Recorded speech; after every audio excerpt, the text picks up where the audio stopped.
Deus abençoe sua vida em nome do Senhor Jesus de Nazaré. Nós estamos nessa peregrinação, podemos dizermos assim, nos assentando na sala de aula do Espírito Santo, para atentarmos no nosso coração que nos é necessário em atitudes, comportamentos pela fé, através da palavra de Deus, para nos tornarmos um destruidor de gigantes. E eu tenho uma plena ciência e consciência e certeza em que, se Deus está falando ao nosso, ao meu, ao seu coração, é porque Ele nos vê assim, em nome de Jesus.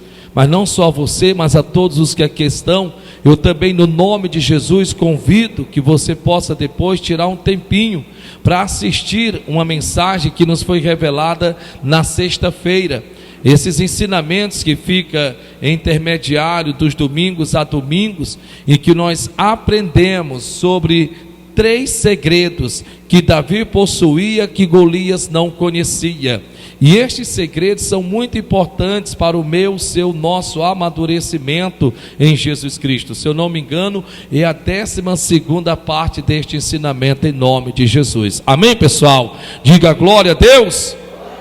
Coloque a mão no seu coração, feche os teus olhos e diga: Senhor meu Deus, em nome de Jesus, ilumina os olhos do meu entendimento. Usa, Senhor, o teu servo em áreas específicas da minha vida, que é necessário que haja um despertamento.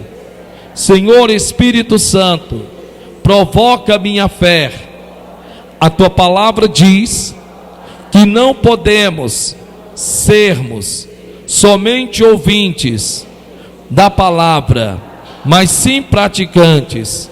Então, que a tua palavra fale em áreas da minha vida, ilumine os olhos do meu entendimento, descortina a minha mente. Usa o teu servo nesta noite, pelo teu Espírito Santo, em nome de Jesus. Faz a sua oração então. Querido Deus, maravilhoso Pai, Deus Todo-Poderoso, em nome de Jesus eu te peço que a tua palavra vá e produza o resultado para o qual está sendo enviada. Que não eu, mas o Espírito Santo que em mim habita e que está sobre este lugar, revele áreas, descortine áreas, provoque áreas pela fé, a fim de que seja repreendido toda a potestade, principado e toda a obra do inimigo. Isso eu digo aos anjos, que vá e produza o resultado para o qual esta palavra está sendo enviada, para a glória de Deus. E você que crê, diga amém e aplauda Jesus então. Meus amados, nós temos nos assentado na sala de aula do Espírito Santo, e nós estamos a cada passo aprendendo sobre o que nos é necessário nos tornarmos um destruidor de gigantes. O que é mais interessante é que uma pessoa, esses dias agora, falando comigo, ela me disse da seguinte forma: pastor, eu jamais imaginava que para derrotar um gigante fosse necessário aprendermos algo que é tão importante em atitudes e comportamentos que estão contidos neste homem chamado Davi. Eu jamais imaginava. Para mim, eu pensava no meu pensamento assim: basta com que eu abra a minha boca, basta com que eu declare: contra este filisteu eu irei. Era o que eu pensava, mas eu me enganei. Porque olhando para 1 Samuel, capítulo 17, do versículo 1 ao versículo 54, a gente percebe cada atitude e comportamento que Davi precisou ter, que foi necessário ele ter. Para quê? Para que verdadeiramente a pedra fizesse toda a diferença na mão daquele que sabia exatamente o que fazer, não humanamente falando, mas seguindo a instrução de fé. Que Deus nesta noite sacuda a sua fé, Que Deus neste momento vá em áreas da sua vida, que Ele possa despertar o seu ser, que Ele possa te acordar, que Ele possa te dar uma sacudida santa, e verdadeiramente em nome de Jesus, você possa proceder, você possa se comportar, você possa agir, você possa atuar verdadeiramente segundo o que Deus tem para nos falar-nos nesta noite, em nome de Jesus. E eu gostaria que você abrisse o seu coração. Eu não sei como é que você está, não sei como é que você se encontra, mas você não caiu aqui nesta noite de paraquedas. A Bíblia diz, está escrito: ninguém vai ao Pai sem que o Filho não queira, e ninguém vai ao Filho sem que o Pai não envie. Estamos aqui em nome de Jesus, é um propósito de Deus. Amém? Glória a Deus. Olhe para o seu irmão que está do seu lado e diga: esteja atento a cada palavra que o Espírito Santo revelar ao seu coração, em nome de Jesus. Preste bem atenção, para a glória de Deus, destruidores de gigantes e suas qualidades. A primeira qualidade de um destruidor de gigante que nós aprendemos foi que destruidores de gigantes não começam como destruidores de gigantes. Eu repito, destruidores de gigantes não começam como destruidores de gigantes. Foi a primeira qualidade que nós aprendemos sobre tornarmos bom em alguma área da nossa vida. Não importa o quão pequeno você comece o seu comércio, não importa o quão pequeno ou vagaroso seja o seu crescimento, desde que você não pare no tempo, desde que você não estacione, desde que você não puxe o seu freio de mão. Na verdade, só deixa de crescer, se desenvolver e melhorar aquele que deixa de andar e aprender. Esses, na verdade, não chegam a lugar nenhum na vida. Então, destruidores de gigantes não começam grandes, começam fiéis em pequenas tarefas. Assim foi esse homem chamado Davi. Davi era um pastor de ovelhas, e jamais se imaginava que aquele homem iria sair do anonimato para se tornar história, mas uma história de vida, uma história em que esta até hoje se é falada como sendo ele um destruidor de gigantes. A Bíblia Sagrada diz também, nós aprendemos, que foi a segunda característica de um destruidor de gigantes, é que destruidores de gigantes não dão ouvidos a críticos destrutivos.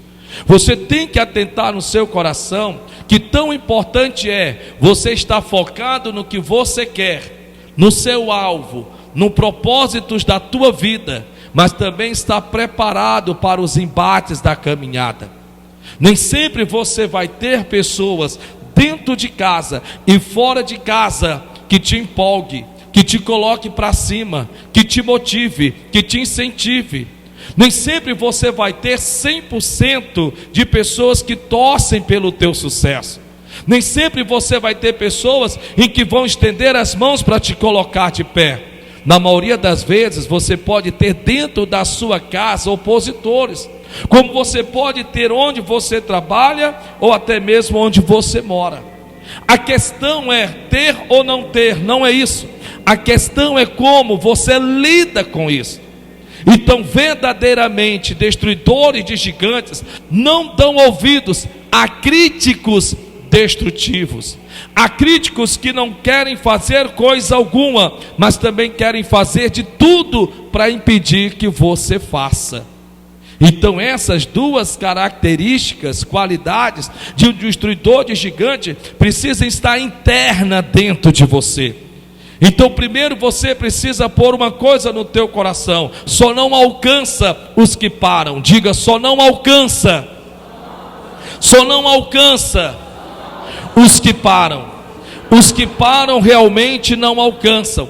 Não conclui a faculdade, não conclui o ensino médio, não conclui aquele curso, não conclui uma limpeza de uma casa ou em qualquer outra área que seja ela qual for na sua vida. Toda a diferença não está no fazer, toda a diferença está no que você fazer. Quando você interna isso no seu coração, então você começa a entender que sim, que é possível que você se torne verdadeiramente um destruidor de gigantes. E hoje, para a glória de Deus, nós vamos darmos um passo à frente. Por quê? Porque hoje nós vamos aprendermos novas características e rumarmos para o termo deste ensinamento até este domingo que vem. Olha o que a Bíblia diz em 1 Samuel 17:32. A Bíblia diz assim: e Davi disse a Saul: não desfaleça o coração de ninguém por causa dele. Teu servo irá e pelejará contra este filisteu. Você pode ler comigo? Vamos lá? Eu vou ler e você repete, amém? E Davi disse a Saul: não desfaleça o coração de ninguém por causa dele. Teu servo irá e pelejará contra este filisteu. Teu servo irá e pelejará contra este filisteu. Por isso, não desfaleça, não se entristeça o coração de ninguém por causa dele. O que está acontecendo aqui? Preste atenção, por favor. Agora é tudo ou nada. Não tem mais como recuar. Não tem mais como retroceder. É agora ou nunca. Não existe esse negócio de vamos ver se vai dar certo. Não, porque o cenário está pronto. Deus está sentado no seu trono, quietinho no seu lugar. E agora de repente Davi se anuncia. Davi diz aos soldados de Israel: eis, diga ao rei que o seu servo, eu Davi, irei e pelejarei contra esse filisteu. Até que então eles escutam e pegam a Davi e o introduz na presença do rei, de uma autoridade. Eu não sei como é que você se porta diante de uma autoridade. Ah, meu pastor, eu me tremo todinho. Eu fico que nem vara verde de tanto me tremer. Pois está errado. Você tem que entender que para Deus você na terra é uma autoridade muito maior do que qualquer outra autoridade. Mas por quê? Porque você não representa os homens, você representa Deus. E por você ser um representante de Deus, não há na terra autoridade maior do que você. Você tem tanta autoridade dada por Deus, que você delega a homens e delega no mundo espiritual. Mas para isso, você tem que verdadeiramente internar isso dentro do seu coração.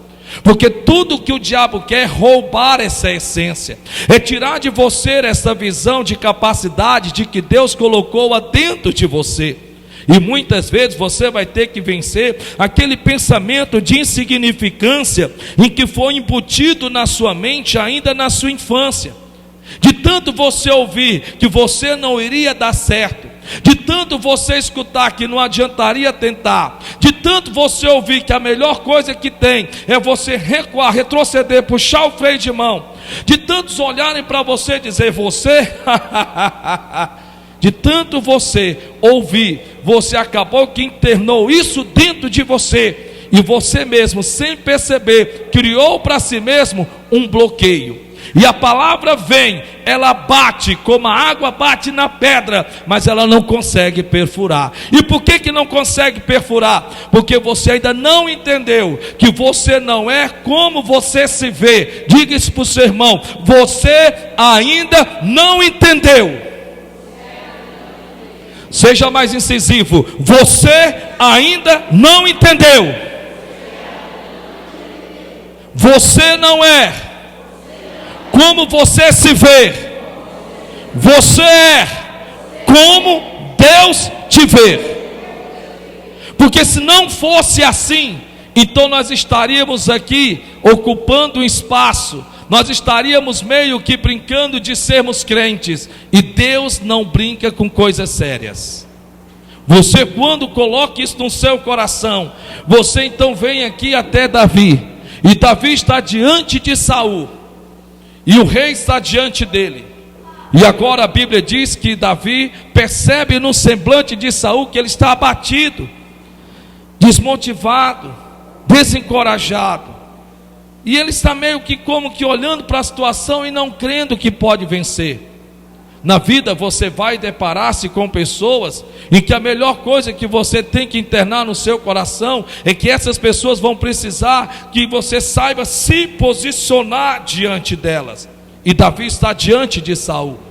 E na hora em que Davi está diante de Saul, então ele diz exatamente isso: não desfaleça o coração de ninguém por causa dele, não se entristeça, não se desmotive, não se desencoraje, não venha se abater, não venha esmorecer, não venha recuar, não venha pensar que não há solução. E aí ele continua dizendo: teu servo irá, chamando a responsabilidade para si, e pelejará, guerreará, combaterá o combate contra este filisteu.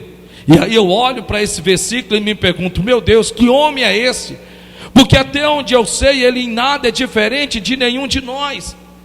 Ele em nada é diferente de um de nós. Ele não é melhor do que nenhum de nós, porque até onde eu sei, ele morreu como qualquer outro ser humano também assim morre. Então quando eu olho para cá, eu digo: nossa, existe algo dentro dele chamado estímulo, motivação. Existe algo que o próprio Deus vai dizer que ele é um ser animoso, aquele que está disposto a fazer a diferença. Então eu aprendo a quinta característica de um destruidor de gigantes. Daí como você vê daí, leia por favor, 1, 2, 3 e já.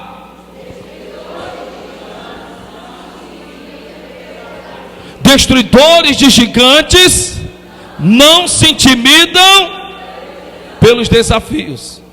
Os desafios existem? Existe. A luta existe? Existe. Não tem como dizer que ela não existe. O problema é existencial, não tem como dizer que não é. Porém você precisa colocar uma coisa no seu coração: destruidores de gigantes não se intimidam, não se deixam abater pelos seus desafios. A questão é como você lida com as lutas, como você se porta diante delas. Você tem que entender que existem atitudes e comportamentos que nós precisamos ter diante dos desafios da vida. E aí nós vamos um pouco mais longe, porque a pergunta que nós devemos nos fazermos é essa: como você vê as lutas? Como é que você encara as lutas que você passa? E não importa a área que seja ela qual for, não. Você tem que entender uma coisa muito importante acerca de lutas. Eu vou falar devagar, interne no seu coração. Preste bem atenção nisso, por favor. Você precisa entender que a luta é como um ser vivo. Repita: a luta é como um ser vivo. Preste atenção no que o meu amigo vai lhe explicar. Por favor, interne isso dentro de você. Se você internar isso de verdade dentro de você, e não só escutar, mas enraizar na sua alma, você vai se levantar diante dessa situação que você está passando. Eu não sei qual a luta que você está atravessando, mas você vai tomar um posicionamento diferente que você vem infelizmente colocando em prática até hoje, até agora. Exatamente às 19h15. E a partir de hoje você vai dizer: espera ainda, luta, porque agora eu aprendi como lidar com você. A luta é como um ser vivo. E como um ser vivo, a luta faz troca de valores. A luta é como um ser vivo. E a luta como um ser vivo, ela faz uma troca de valores. Por exemplo, a luta te coloca para cima, a luta te motiva, a luta te encoraja, a luta te estimula, a luta te faz levantar de madrugada para orar, a luta faz com que você não veja a hora de vir para o culto, a luta, nossa, te faz ler tanta Bíblia que você só falta comer ela por completo. A luta te traz uma alegria, um contentamento no teu coração que é visível até de longe. A luta, meu Deus, uhul, amém? Não. A luta não te motiva, a luta não te encoraja, a luta não te estimula, a luta não te dá ânimo para vir para a casa de Deus, a luta não te anima para orar, a luta não te empolga a vir para a casa do Senhor e buscar a presença dEle, e principalmente interceder pelos seus, porque na maioria das vezes, por quem você intercede, são os que mais te dão trabalho. A luta não faz nada disso. Por isso que pessoas precisam acordar, despertar. Você precisa ser mais inteligente. Se você procurar motivação para vir para a igreja na luta, você vai morrer em casa. Se você ficar procurando incentivo por quem você ora, que está te dando trabalho, você vai se tornar igual, parecido ou pior do que essa pessoa. Se você ficar procurando motivo para lutar e olhando para a luta, com certeza você vai se sentir desencorajado. A luta não te empolga, a luta não te impulsiona. As dificuldades, as tribulações da vida te sugestiona a pular do barco. É isso que ela faz. E muitos, ao olhar para a tempestade, acreditam que a solução mais óbvia é pular do barco, como fizeram ou tentaram fazer os apóstolos quando veio a tempestade. Quando eles se depararam com a situação, tentando do jeito deles, da maneira deles, de tentar solucionar o problema, e vendo que não resolvia, ao invés de clamar, ao invés de buscar, ao invés de acordar o mestre que estava na polpa do barco dormindo, eles acharam por melhor pular do barco. Escute uma coisa em nome de Jesus. Eu aprendi nesta vida. Isso daqui põe no teu coração. Por que pessoas passam mais tempo para resolver um problema do que para solucioná-lo? Por que tem pessoas que passam mais tempo para resolver um problema do que para solucioná-lo? Escute isso, por favor. Isso eu não li em livros. Isso não foi por uma pregação que eu assisti, quer seja quem tenha sido o que for, e ainda que fosse, glória a Deus. Não, isso foi de joelhos. Isso foi de joelhos. Isso foi o Espírito Santo pondo a mão no meu ombro e dizendo: ei, eu vou te ensinar uma coisa. Até o tempo de um problema permanece dependendo de como você lida com ele, e principalmente o tempo que você passa para aprender, para poder resolvê-lo. Eu aprendi que tem pessoas que passam mais tempo para resolver o problema, porque passam menos tempo aprendendo como resolvê-lo. Se você entender que é exatamente o que você não sabe que te leva a lidar com o problema do seu jeito, da sua maneira de pensar, de achar, o achismo, se você entender que isso só irá prolongar, dificultar ou piorar o seu problema, e não importa seja a área que for, pode ser financeiro, pode ser pessoal, pode ser conjugal, pode ser empresarial, seja ele em que área que for. Então, em resumo, meu amigo me ensinou: pessoas passam mais tempos para resolver um problema, não é pela gravidade do problema, não é pelo tamanho do problema, mas sim porque passam menos tempo aprendendo como resolvê-los. Isso daqui é muito sério. Isso daqui que ele está te falando é um descortinar dos teus olhos, é um abrir da sua mente. Porque o bem da verdade, como você vê as lutas? Primeiro, você se abate com elas? Se as lutas não me empolgam, não me estimulam, não me colocam para cima, então ela está fazendo o papel dela. E qual é o papel da luta? Te abater, te desmotivar, te desencorajar. Você precisa despertar, você precisa acordar. Não adianta você querer pular do barco, porque pular do barco não é a solução. Você pode até, infelizmente, estar causando uma situação até pior do que a que você está passando. Segundo, você se perde com elas. Ah, pastor, olha, para falar a verdade, eu estou tão atribulada de um jeito, eu estou tão atribulado de um jeito. Pastor, pelo amor de Deus, eu não sei nem o que é que eu faça. Você se perde com elas? Você perde o seu equilíbrio emocional? Tem pessoas que no problema, elas, além de estar com problema, elas ainda criam outro problema, elas entram em depressão. Tem pessoas que elas, dentro de um problema, elas criam um problema até pior. Começa a ter contritos, intrigas, brigas dentro da família. Pessoas que estão dentro de um problema, às vezes geram outros problemas. Mas por quê? Porque infelizmente se perde com elas. E aí de repente você pode se dizer assim: ah, eu conheço uma pessoa que está passando por um problema no casamento. Eu conheço uma pessoa que está passando por um problema financeiro. Eu conheço uma pessoa que está passando por um problema pessoal. Tudo bem, é um problema, mas de repente você agora me diga: mas o pior, sabe o que é, pastor? É que além dessa pessoa estar com esse tipo de problema, não é que gerou outros problemas? Não é que infelizmente teve de gerar outros problemas? Então de repente você está com um problema na empresa. Você está trabalhando, não está sendo reconhecido. Você está vendendo, mas está sendo trapaceado. E você pega esse problema e leva para dentro do teu casamento. E quando você entra em casa, você entra com a cara fechada. E agora quando você menos perceber, você está com um problema na empresa e com um problema no casamento. E agora você está com dois problemas, porque você se perdeu com aquele problema que você está passando no seu trabalho. E de repente você agora está com um problema na sua família. Ninguém está se entendendo. É entre tapas e beijos, Leandro e Leonardo, o pau está quebrando.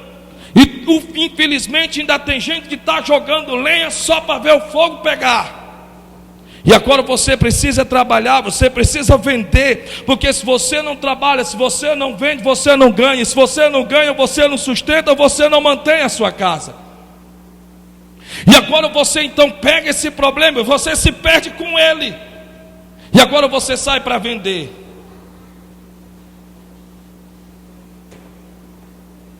Está aí o produto. Não, porque eu estou passando esse problema na minha casa. E acaba que você, quando retorna de lá, retorna com a mão na frente e outra atrás. Quando pessoas se perdem com um problema, se elas não tiverem a instrução de como lidar com eles, elas geram outros problemas. Escute isso daqui, é muito sério. Quando pessoas se perdem com um problema, se elas não tiverem as instruções certas, infelizmente, elas criam outros problemas. O que era só financeiro agora é no casamento. O que era só no casamento agora é com os filhos, é com o marido, é com a esposa, é com o pai, é com a mãe. E depois diz assim: meu Deus do céu, meu Deus me ajuda, meu Deus, é tanto problema, meu Deus. E ao longo desses 27 para 28 anos, eu observo que as pessoas, elas se perdem tanto com o problema, que elas acabam gerando novos problemas. E agora elas estão dizendo: isso é o diabo. E o diabo dizendo: não, não sou eu. É porque você ainda não entendeu que se você não souber lidar com os problemas, você se perdendo com eles, se abatendo com eles, você vai gerar novos problemas.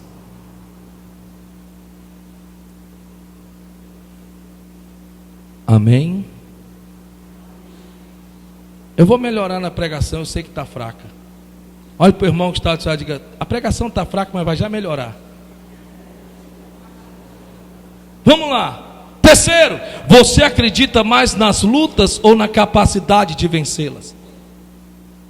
Se os problemas fazem essa inversão de valores, se elas pegam de você o que você precisaria ter: ânimo, determinação, garra, força de vontade, liberalidade, atitude, comportamento diante do campo de batalha. Se você perde todas essas coisas, você, sem você perceber, você vai acreditar mais nas lutas do que na sua capacidade de vencê-las. Olhe para o irmão que está do seu lado e diga: você é lembrado. Não, vamos lá. Você é lembrado. Mas pelos problemas que você resolve ou pelos problemas que você cria. Veja que Davi está dizendo: não desfaleça o coração de ninguém. Não se abatam, não se entristeçam, não se desmotivem, não se desencorajem. Não baixe a cabeça. Não perca o ânimo. Já que ninguém vai, eu vou. E eu pelejarei contra esse filisteu incircunciso. É muito fácil, irmãozão, chegar aqui e dizer assim: você vai vencer o seu gigante. E você dizer: uhul, aleluia, o pastor disse que eu vou vencer o gigante. Se você não sabe, se numa guerra, humanamente falando, já é arriscado. Se uma guerra, humanamente falando, já é arriscado, na espiritual, é pior ainda. Tem-se um ditado que diz que inimigo perigoso é inimigo ferido. E quando você entra no mundo espiritual e você maqueia a coisa, você não faz como Davi, em que Davi mesmo disse, lá no livro de Salmos, capítulo 18: persegui os meus inimigos, os alcancei, atravessei-os de sorte com a espada, qual não puderam mais se levantar, e os coloquei debaixo dos meus pés. Você precisa entender que as lutas têm esta capacidade de te levar mais a acreditar nelas do que na sua capacidade de vencê-las. Num combate, na batalha, ou você é Saul, ou você é Davi. Sacode esse irmão que está do seu lado, só para ele acordar e diz: na batalha, ou você é Saul, ou você é Davi.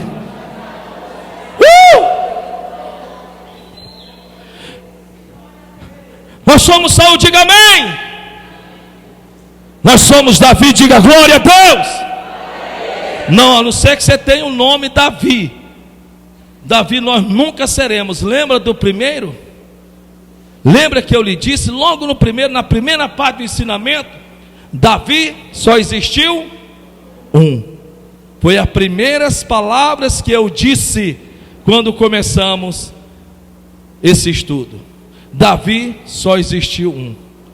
Mas para a glória de Deus, ele é um que nos deu o exemplo e modelo, que se ele venceu, você também pode vencer, porque o mesmo Deus em que ele atribuiu a batalha e a vitória, é o Deus que você serve. Glória a Deus, glória a Deus, glória a Deus. Os gigantes têm a habilidade de tentar nos intimidar quando? Muitos na verdade se deixam sentir-se intimidados antes mesmo de combater o combate, antes mesmo de guerrear, antes mesmo de começarem. Porque na verdade os gigantes, que aqui chamados gigantes, mas são lutas adversas da vida, têm a habilidade de tentar nos intimidar quando? Olha o que a Bíblia Sagrada diz em duas passagens: 1 Samuel 17:42 e Números 13:33. Olha o que a Bíblia diz: e olhando o filisteu e vendo a Davi, o desprezou, porquanto era moço, ruivo e de gentil aspecto. Números 13:33. E éramos aos nossos olhos como gafanhotos, e assim também éramos aos seus olhos. Olhe para cá e preste bem atenção, levante a sua cabeça. Isso aqui é importante. Os gigantes têm a habilidade, a capacidade de tentar nos intimidar, tentar, até em conseguir, vai depender de cada um de nós. Somos nós que assinamos embaixo, somos nós que verdadeiramente nos sujeitamos a isso. Não é ele quem nos sujeita, somos nós que nos sujeitamos. Aqui no capítulo 17 de 1 Samuel, agora está Davi diante do seu adversário. De um lado está Golias, do outro está Davi. E é interessante porque Golias, ele olha para Davi e ele vai dizer justamente isto: e olhando o filisteu e vendo a Davi, o desprezou, o menosprezou, o ridicularizou, o diminuiu, o colocou para baixo.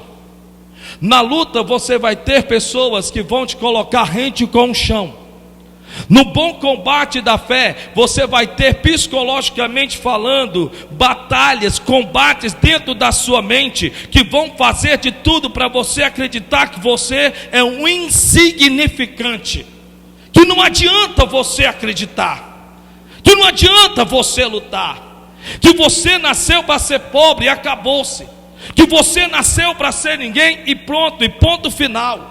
Que você nasceu para ser um desprezado, um rejeitado, um aquém, um ninguém. Na sua mente vai haver um combate de que, se um dia você conquistou e perdeu tudo, não adianta acreditar que você pode recuperar. Essa agora é forte, porque é resposta para você, que Deus desvende os teus olhos, porque o diabo há muitos anos está te enganando com isso. Me escute de novo. Um dos grandes truques do diabo é levar na mente pessoas a acreditar que um dia que já tiveram uma vida estabilizada, um casamento estabilizado, uma família estabilizada, uma empresa estabilizada, seja em que área que for, e por conta das contramãos da vida, por conta de nunca terem sido ensinados como se portar, como se comportar, como agir, interagir em família, no trabalho, na empresa e com pessoas, passaram a mão pelos pés, perderam tudo, acabou tudo, e hoje estão na maré, é tanta ré que a marcha já quebrou e a caixa de marcha foi embora, e o diabo está falando na tua mente. E o diabo está dizendo para você que os teus tempos bons acabaram, que nos teus tempos bons você era o tal porque tinha mais oportunidade do que as pessoas, e hoje de repente você diz, realmente é verdade, porque nos meus tempos não tinham tantos vendedores como tem agora, nos meus tempos não tinha tanta empresa nessa área como tem agora, a concorrência aumentou, mas espera ainda. Lá naquele tempo você também tinha a mesma mentalidade, só que você tinha uma diferença. E a diferença que você tinha é que você estava por cima, e por estar por cima, você esqueceu do quanto você teve que lutar para chegar lá. Você esqueceu que você teve de pagar o preço, lutar, arregaçar a manga para chegar numa posição que você chegou. E hoje você está meio que desequilibrado financeiramente, no casamento, ou seja, em que área que for da sua vida. E o diabo fala na tua mente que não adianta, que não vai dar certo, que você não vai conseguir, que os tempos bons, os tempos da brilhantina já passou, que é melhor você se acostumar com esta vidinha que você está vivendo, porque desde que, e aí você então acaba perdendo para si mesmo. E você acaba se, infelizmente, perdendo para si próprio. É interessante isso, né? Porque veja que ele está desprezando, dizendo: você não é ninguém, você é muito moço, você é inexperiente, e diz ruivo e de gentil aspecto. Ei, não deixe ninguém te levar pela aparência. Olha para o irmão que está do seu lado e diga: não te deixe ninguém levar pela aparência. Não se deixe. Não se deixe, não permita que ninguém te leve pela aparência. Tem muitos grandes jogadores de futebol em que antes de se tornar a estrela que se tornaram, muitos olhavam e diziam: esse daqui não é ninguém. Não são os olhos deles que determinam quem eu sou, mas é os olhos que eu tenho acerca de mim mesmo que me impulsionam a me tornar quem eu sou. Porque se fosse pelos olhos do gigante, Davi, na mesma hora, tinha recuado, retrocedido e nem sequer tinha tentado vencer a batalha. Para piorar as coisas, você vê em Números 13, onde a Bíblia Sagrada diz que 10 espias, 10 homens, conseguiram contaminar uma Israel inteira. Porque foram para espiar a terra, viram que a terra era boa, manava leite e mel. Mas quando vieram de lá, vieram com a visão de si mesmo de forma negativa. Visão esta que só o ridicularizaram e o colocaram rente com o chão. E aí a Bíblia diz que eles vão abrir a boca e vão dizer: e éramos aos nossos olhos como gafanhotos. Se você acha que isso é humildade, me perdoe, mas me perdoe mesmo, isso é ignorância. Eu sou muito humilde, eu não sou ninguém. Então, se você não é ninguém, então Deus morreu pelo quê? Não ouviu o ditado? Pouco valor recebe quem pouco valor se dá. Rapaz, se fosse um anjo que tivesse vindo morrer no teu, nosso lugar, nós já estávamos no lucro. E vindo o Filho do Homem, dá para você imaginar o quão ele te valorizou, o quão ele te estimou, o quanto ele te colocou para cima. Como pode pessoas olharem para si mesmas e se ridicularizarem? Como pode pessoas olharem para si mesmas e viver naquele pensamento do coitadismo?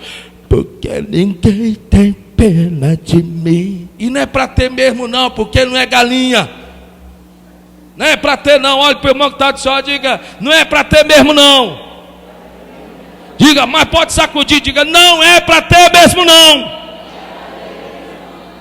Não é para ter mesmo não. Não é para ter mesmo não. Porque eles estão dizendo: somos como gafanhotos, e assim também éramos aos seus olhos. Veja que além deles se verem como gafanhotos, eles transferem a forma com que as pessoas os veem. Tem pessoas que elas olham para as pessoas e se enxergam aos olhos de outras pessoas. Tu viu como foi que o fulano olhou para mim? Tu viu como foi?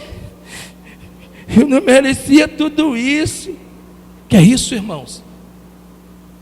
Que personalidade é essa sua, pelo amor de Deus?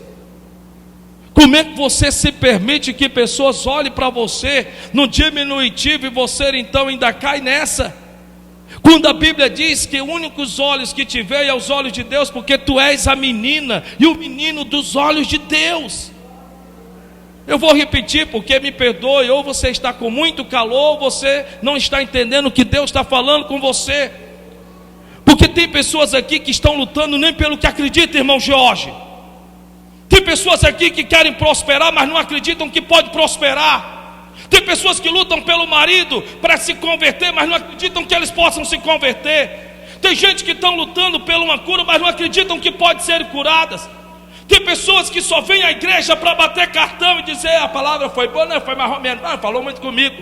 Escute em nome de Jesus de Nazaré, põe uma coisa no teu coração, ei, levanta essa cabeça em nome de Jesus, porque se Deus não tivesse te dado tanto valor, Ele não teria dito em que primeiramente amou o mundo. Ele não te amou quando estava dentro de uma igreja, Ele não te amou quando estava com a Bíblia debaixo do braço, Ele te amou numa mesa de um bar, Ele te amou quando você estava enfermo, doente, e você estava prestes a perder a própria vida. Ele te amou quando, com uma situação de desespero, você não tinha mais porta para bater, quando você estava na condição de mundo. E aí a Bíblia Sagrada diz: porque Deus amou o mundo de tal maneira, deu, entregou, Ele não emprestou para não tomar de volta, deu o seu Filho unigênito, para, aí sim faz a diferença, para que todo aquele que nele cresce não pereça, mas tenha a vida eterna.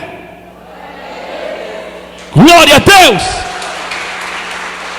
Os gigantes têm a habilidade de tentar nos intimidar quando? Primeiro, quando somos levados a um desafio. Ninguém aqui quer luta, eu sou o primeiro. Não vem com esse negócio, não quero. Por mim eu quero é paz. Paz e bota paz nisso. Mas só que nós temos que entendermos que neste mundo passamos por luta. A sua luta não é maior do que a desse irmão que está sentado do seu lado. As suas lutas não é maior. Pode ser em áreas distintas e diferentes, mas não são maiores ou menores, porque vai depender do grau da capacidade de lidar com elas. E o que é mais interessante é que os gigantes têm a habilidade de tentar nos intimidar quando? Quando somos levados a um desafio. Enquanto você não é levado diante de uma fornalha, enquanto você não tem ninguém te perseguindo, enquanto você não é levado a uma situação de risco, não tem como você expor a sua fé. A luta nada mais, nada menos é do que uma oportunidade de expor a sua fé. A Bíblia Sagrada diz, está escrito: dizes tu que tem fé? Quem tem fé aqui? Só quem tem. Quem não tem fica de braço bem baixinho. Só quem tem fé. Só quem tem fé. Só quem tem fé. Só quem tem fé. Só quem tem fé. Então tenha-te em ti mesmo. Está na Bíblia, viu? Dizes tu que tem fé, então tenha-te em ti mesmo. Porque as lutas tentam de alguma forma nos intimidar quando? Segundo, quando se mostram mais experientes ao nosso ponto de vista. O rei Saul disse: porque tu não podes ir contra esse gigante, porque ele é mais experiente do que tu. Tu é inexperiente. Não tem como você, olha, não tem como, porque o melhor da empresa, o melhor, e você estimula tantas pessoas a serem melhor do que você acaba se vendo como ninguém. Meu Deus, em nome de Jesus, se você não começar a olhar para o que você faz e valorizar o que você faz, dificilmente Deus vai lhe dar além do que você tem. Você não pode entrar nessa zona de comodismo que você está vivendo. Você não pode. Eu estava hoje assistindo o jogo e estava na rede e eu estava pensando: meu Deus, daqui que o Davi entre na faculdade, eu estou falando de coração, daqui que o Davi entre na faculdade, daqui que o Samuel entre na faculdade, daqui que o Josué entre numa faculdade, que são os 3 meninos que estão comigo. O Lucas, entanto, eu não me preocupo tanto, ainda que eu dou toda assistência a ele, mesmo de longe, procuro sempre uma vez por mês, dar continuidade ao que eu sempre fiz, que é ir visitá-lo, e ali eu fico com ele até 11h30, meia-noite com ele no trabalho, e eu abraço ele na frente dos garçons. Tudo bem, glória a Deus por isso. Eu estava hoje pensando na rede e pensando: Jesus, quando esses meninos forem entrar na faculdade, ainda vem anos e anos e anos pela frente, e eu tenho que fazer de tudo para me manter no mesmo vigor. Eu tenho que fazer de tudo para buscar melhorar mais ainda. Eu tenho que aprender mais, eu tenho que orar mais, eu tenho que subir mais monte. Eu tenho que fazer por onde? Porque eu sei que as lutas tentam nos intimidar, porque se mostram mais experientes do que qualquer um de nós ao nosso ponto de vista. Nós lutamos contra um demônio, nós lutamos contra Satanás, que ele tem todo o tempo da vida até a volta de Jesus Cristo, que ele já viu séculos e séculos e séculos e séculos e estações de vida se passarem. A nossa para ele não é tão diferente das outras demais. Sabemos muito bem, de forma bastante clara, que o inimigo tenta, como assim Saul tentou intimidar a Davi, e como o filisteu também tentou intimidá-lo. Sim, eu não estou pregando talvez um glória a Deus, um aleluia, mas me perdoa, mas eu estou falando a verdade. Eu estou dizendo onde é que você vai estar daqui a 4 anos, como é que você vai estar daqui a 2 anos. Essa é a pergunta. Porque hoje você é novo, você é jovem, glória a Deus por isso, tudo bem, amém. Mas como é que você vai estar quando estiver na minha idade? Como é que você vai estar? Como você vai estar quando chegar à idade dos seus pais? Como é que você vai estar? Porque a luta, ela vem mostrando-se experiente demais ao nosso, meu, seu ponto de vista. Parece que tudo acabou, nada vai dar certo. Mas deixa eu te falar uma coisa em nome do Senhor Jesus: Deus nunca chega tarde, Ele sempre chega na hora. Quando tenta nos vencer na mente, a maior batalha de uma pessoa não é travada só humanamente falando, mas é na mente. Tem pessoas que suas mentes é um verdadeiro polvil de pólvoras. pronto de explodir. Tem pessoas que as suas mentes parece que foram trabalhadas para se sentir-se incapazes de vencer na vida.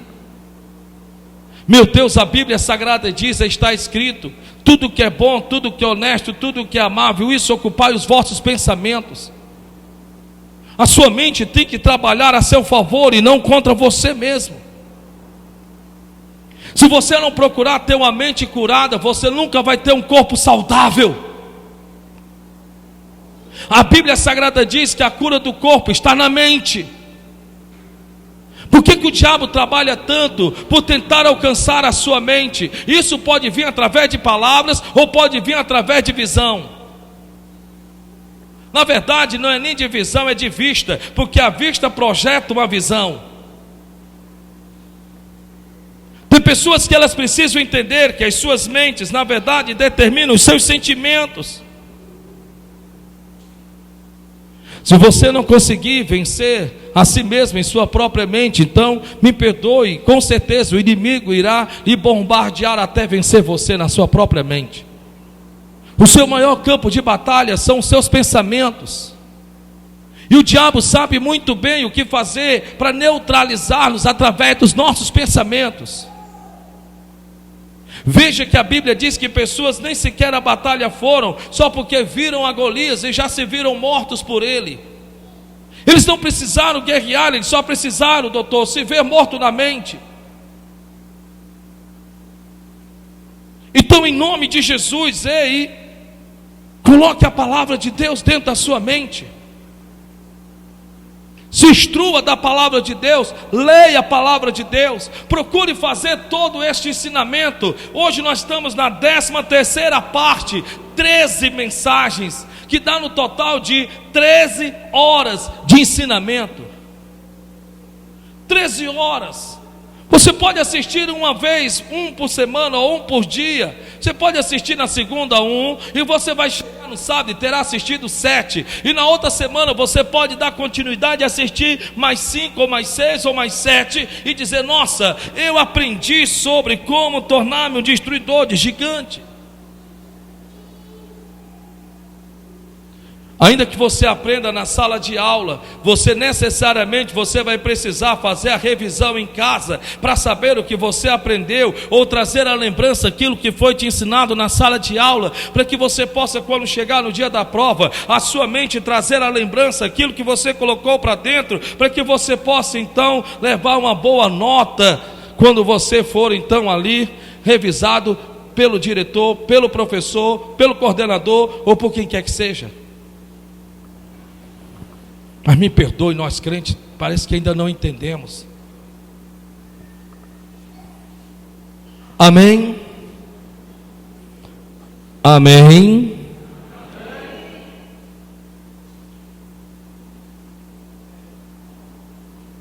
Eu sempre digo que nós nunca vamos além daquilo que aprendemos ou daquilo que sabemos quando tentam nos vencer na mente. O que há na sua mente? Quais são os pensamentos que você tem a seu próprio respeito? Quais são os pensamentos contínuos na sua mente? Meu Deus, às vezes você se projeta, você tem que entender, a Bíblia Sagrada diz que uma mente saudável produz um corpo saudável. Uma mente desequilibrada não só gera o desequilíbrio, como também, infelizmente, generaliza também da mesma forma em toda a sua casa.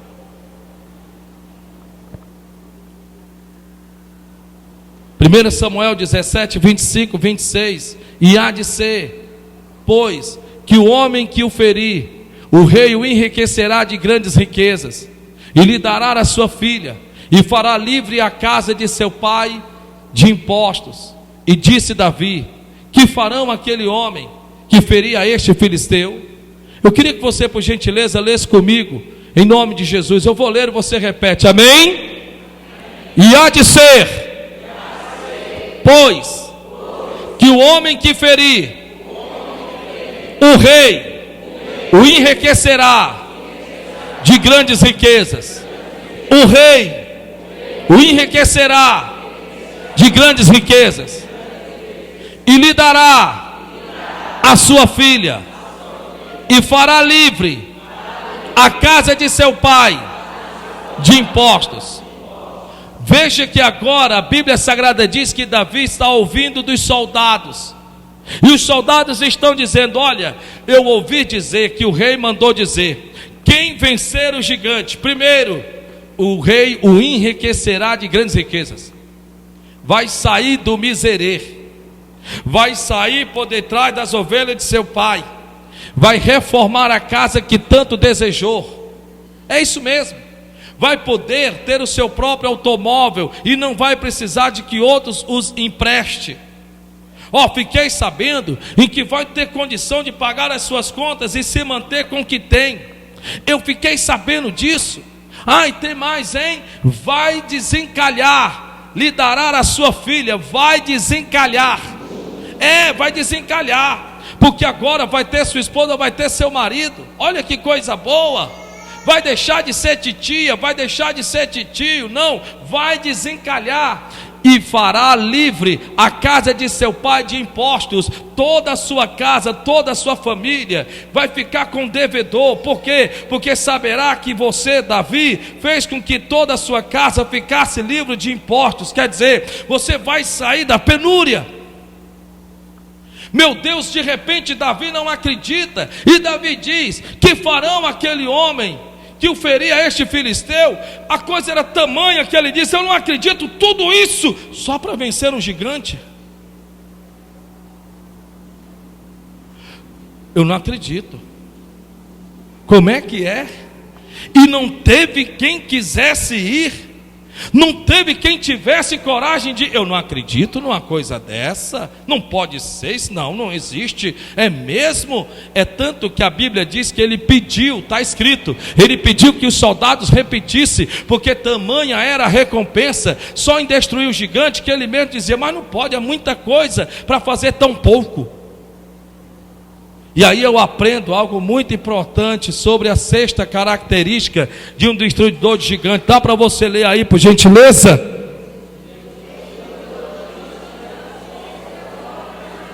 De novo. Onde você tem colocado os seus olhos? Destruidores de gigantes tem seus olhos na recompensa. Pare para pensar nisso. Com todo respeito, me perdoe, mas é porque você sabe que eu sou muito direto. Só em você pensar nisso aqui vai a metade da preguiça embora.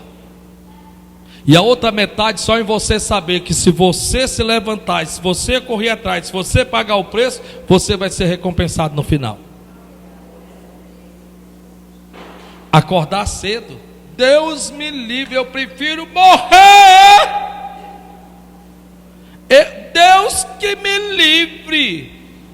Eu prefiro, o senhor não sabe, a cama que eu amo, a rede em que eu adoro. Pois é, a Bíblia diz que a pobreza e a miséria virá como ladrão aos que mantêm-se em profundo sono. Está na Bíblia. Está na Bíblia. Se você não sabe, ninguém chega a lugar nenhum se antes não tiver de pagar um preço para poder lá chegar. A vida não é fácil para ninguém. A vida nos cobra, e a vida nos cobra justamente os desafios por onde alcançarmos os nossos objetivos. Porém, destruidores de gigantes têm seus olhos na recompensa. Onde estão fitados os teus olhos? No que estão fitados os teus olhos? Se você olhar para o filho que bebe, você não terá motivo de orar por ele. Se você olhar para a filha em que está na situação que está, você não terá ânimo para interceder por ela. Se você olhar para a empresa que não está vendendo como está vendendo, você já vai abrir as portas desestimulado. Se você ficar olhando para a condição que você está, você não terá ânimo algum para sequer sair do lugar.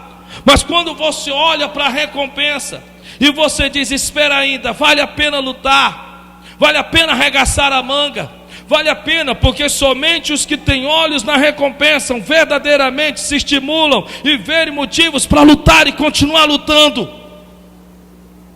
Irmão, isso é muito sério, irmão. Isso é muito sério. A questão é que você, me perdoe, você faz das outras pessoas como se elas fossem o meio para você se sentir estimulado. Você não pode fazer das pessoas um meio de se sentir estimulado. Você não pode fazer das pessoas um meio de se sentir estimulado. Você precisa amadurecer. Se Jesus Cristo tivesse colocado nos seus apóstolos, nos seus discípulos, naqueles que o seguiam, motivo para se estimular, na hora do pega para capar, ele tinha negado a cruz. Porque ele viu com seus olhos que todos os abandonaram. Pessoas na tua caminhada às vezes vão te abandonar. Pessoas, quando ver a hora do pega para capar, vão querer pular do barco. Pessoas, na hora que é para investir em você, elas não vão investir. Então, se você colocar os seus olhos nessas pessoas, me perdoe, primeiro, você estará infelizmente entristecendo o seu coração e descumprindo o que está escrito: de tudo quanto se deve guardar, guarde o vosso coração, porque dele procedem as saídas da vida. Verdadeiro destruidor de gigantes tem seus olhos na recompensa. Aonde tem ficado e fitado os teus olhos? O que te faz acordar bem cedo? O que faz você sair para trabalhar? O que faz você preparar o melhor almoço, arrumar a sua casa ou vestir uma boa roupa? Se são pessoas, então você está errado.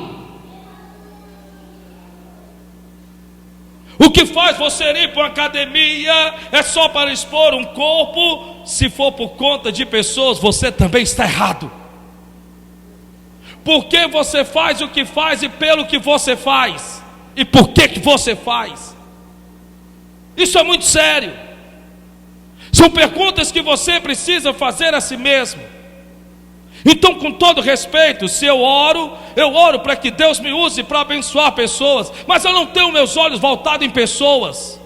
Me perdoe, eu estou sendo sincero. Então, se eu leio e eu sei que mesmo lendo e aprendendo, uns darão valor ao que serão ensinados e outros não darão valor algum. Então eu não coloco os meus olhos fitados nisso. Se Davi tivesse olhado para os seus irmãos, ele tinha desistido e tinha perdido a oportunidade da vida dele. Se Davi tivesse colocado os seus olhos em Saul, do mesmo jeito, em quem você tem fitados os teus olhos? A Bíblia diz que salmista Davi nos dá um recado dizendo: eleva os meus olhos para o monte, mas o meu, o teu, nosso socorro, que fez os céus e a terra. Diga glória a Deus por isso. Davi viu primeiramente o seu potencial e depois o problema. Faça essa troca de valores. Veja o seu potencial. Sacode esse irmão que está do seu lado, diga: veja primeiramente o seu potencial. Pessoas estão com medo de você porque sabem do seu potencial. Por isso que você é perseguido. E se você não é perseguido, então troque de lugar que eu lhe dou ao menos uma parte. Deus te abençoe. Ei, sim, pessoas te perseguem porque sabem o perigo que você é. Mas você, com todo respeito, é tão inocente que você para olhar para trás. Deixe de olhar para trás, rapaz. Se estão te perseguindo, deixe que eles te persigam. Eles só estão conseguindo ver as tuas costas. Pode continuar vendo as minhas costas até dizer já chega. Você quer um exemplo? Está com saudade, Deus te abençoe. Você quer um exemplo? Doutor Rafael, pode continuar olhando para as minhas costas. Todos estão olhando para minhas costas agora.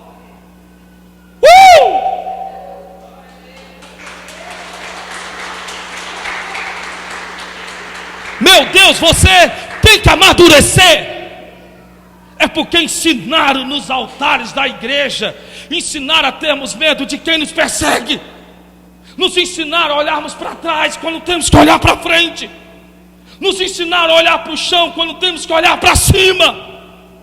nos ensinar a nos importar com a inveja, com a perseguição, quando a Bíblia diz que o ímpio contemplaria a prosperidade do justo. Te ensinar a ter medo, te ensinar a ter medo. Por isso que quando escuta eu pregando, diz ele prega prosperidade. Que eu estou pregando prosperidade coisa nenhuma, rapaz. Conversa é essa? Eu estou pregando pelo Espírito Santo a você entender que a vida lá fora não é justa. E se você não rumar verdadeiramente, biblicamente falando, preparado para vencer, eles vão passar por cima de você sem pena e sem dó.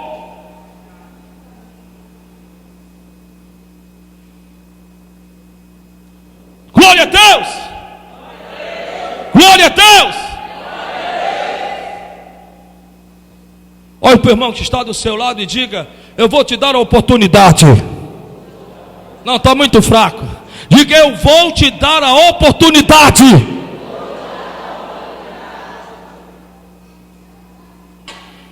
De novo. De continuar olhando para as minhas costas.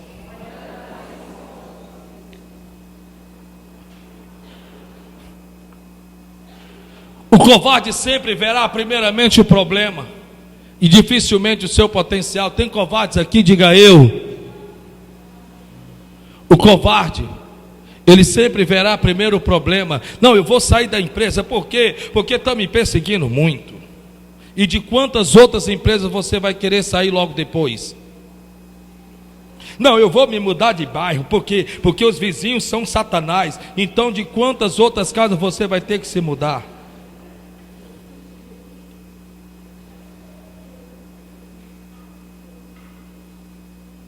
O covarde primeiramente sempre vê o problema e dificilmente o seu potencial. O exército de Israel viu a Golias, Davi viu a Deus. A Bíblia diz, está escrito: e vendo o exército, diz a Bíblia, fugiram e temeram. É bom darmos glória a Deus, é bom darmos aleluia. Sim, é ótimo, é maravilhoso, que até Abraão se fortalecia no Senhor dando glória a Deus. Mas é melhor nós entendermos no nosso coração que Deus, ele não faz acepção de pessoas para salvar, mas para usar. Deus não usa o covarde. Se tu te mostrares frouxo no dia da tua angústia, a tua força será pequena. Então segure na mão dessa pessoa e diga: veja a Deus e não a Golias. Segure na mão dela ou dele e diga: ei, veja a Deus e não a Golias.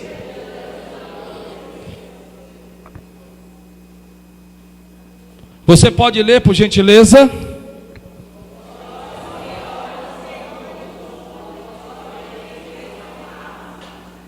De novo.